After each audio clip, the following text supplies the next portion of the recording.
Allahu Ekber, Allahu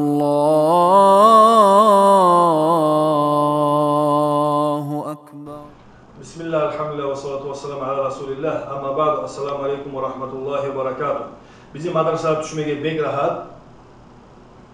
Erten saat 9'dan başlap 10, 11, 12 tuş namaz bolgança gelseyiz, bunda bizim madrasada adamlarımız var.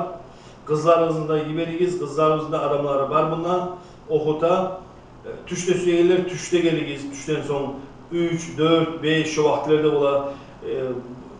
Günüz olmayalar geçe geliyiz, geçe markaçı namazını 7, 8, 9'da vaktide onu o zaman da öğretti. Onun için bizim madrasamız kapıları boy zaman işleri açılgan.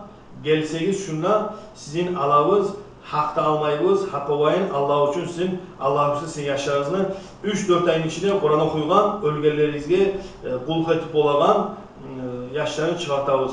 Geliyiz, barazda çakıravız madrasaga bizi.